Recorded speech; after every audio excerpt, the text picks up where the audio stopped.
The Model S that caught fire, first off, my heart goes out to anyone that goes through this. Even if they're not injured, it definitely is still something that is concerning. But I wanted to share my thoughts, my take on this whole situation. And first, I want to say that for those that are concerned, I don't want to get an EV, it's going to burst into flames. There are radically more gas car fires than EV fires, and it's not because there's more gas cars. If you take 1 million gas cars and 1 million electric cars, there are far more incidences of fire per million cars on the road for gas cars than for electric. So number one, you are far more likely to have a fire in your gas car than to have a fire in an electric car. So that's item number one. And number two, the car in question was an older Model S. And as far as I know, even though there are at this point more Model 3s out there than Model S's, or at least close to it anyway, you rarely ever hear of this with Model 3s. In fact, I can't remember any, with the exception of a couple car accidents where the pack was impinged upon. But as far as a car just sitting there charging or driving and having the battery go up in flames, I don't know of any. You can correct me in the comments section if I'm wrong, but I don't know of any Model 3s that have gone through this. They've pretty much all been Model S and Model X cars. And so as technology moves forward, the battery technology is continuing to improve and continuing to be refined, and there's a whole lot less chance of having an issue like this with a later model EV than there is with the older ones. So that's number one. Number two, I want to say that the majority of the time that there have been any fires, it's normally during either traffic accidents or during charging.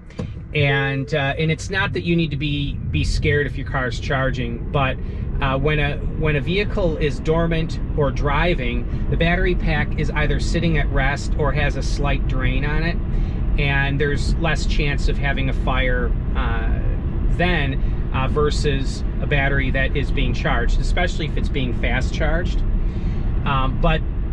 Anyway, I wanted to shoot this video to give my thoughts on it, because every time there's a vehicle fire, in fact, the Tesla stock went down today as soon as the report of the fire came out. And so I don't know if that's what drove it or not, but there seems to be this public panic whenever you hear of an electric vehicle fire out there. And so I wanted to, again, to bring up my thoughts on it.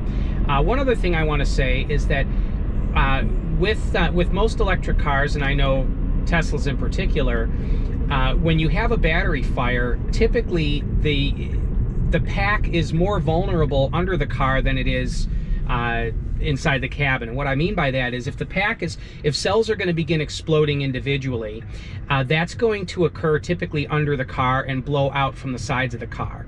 Now, that does make exiting the car hazardous, because you could have fire coming out the sides underneath it. But the worry that it's going to, the battery pack is going to burst into the cabin, into the passenger cabin, that is, I'm not the least bit worried about that happening at all. That just, it really is not a thing. Not a thing to be concerned about anyway, because there is, you've got the top wall of the pack, plus you've got the floor of the car. There's multiple layers of material there. Typically the pack would burst out the sides, not into the passenger cabin. Just like with a gas car, there is a steel panel between the engine and the passenger cabin, and they call it the firewall for a reason. It's a firewall. It's there to protect the occupants for a given period of time, in case there happens to be a fire in the engine compartment, to prevent it from coming into the passenger cabin, at least for a given length of time, enough time to exit the vehicle. So those are my thoughts on it. This is not a scientific, overview of the cell chemistry and all that. I just wanted to share my thoughts on it. Again, a quick recap. It was an older car. The Model S's have an older style battery pack. That car has been through more, you know, hot, cold seasons and probably more charge-discharge cycles than many. So I believe those are the main contributing factors to it. But it is reality that electric cars can have fires. But again, I go back to the odds are far higher that your gas car will go up in flames than your electric car. So anyway, that's it for me for today, guys. Thanks for tuning in. If you have any questions, leave them in the comments section below. And as always, stay charged. Thanks, guys. Bye-bye now.